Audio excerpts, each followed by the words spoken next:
ఒక దృఢ సంకల్పంతో చేసినటువంటి కఠోరమైనటువంటి కృషి వల్ల ఈరోజు భారత్ ఆర్థిక వ్యవస్థ ముందుకు వెళ్తా ఉంది.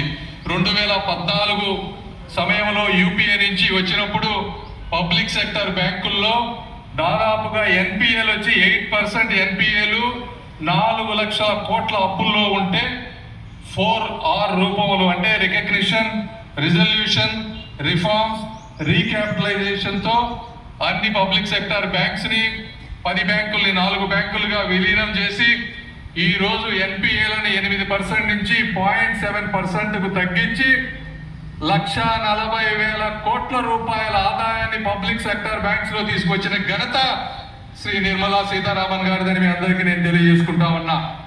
అదేవిధంగా ఆంధ్ర ప్రాంత ప్రజలు వేసినటువంటి ఓటు ఈరోజు కూటమి ప్రభుత్వం ద్వారా జిఎస్టికి సపోర్ట్ చేసేటువంటి శక్తిని ఇచ్చింది.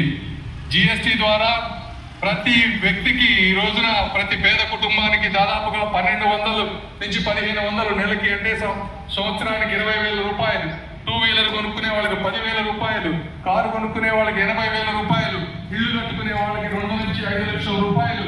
అదేవిధంగా హెల్త్ ఇన్సూరెన్స్ కి 0% జిఎస్టి ట్యాక్స్ చేసి దేశం అంతా కూడా పేదవాడి మనసు కొట్టుకున్నటువంటి వ్యక్తి శ్రీ నిర్మలా సీతారామన్ గారు.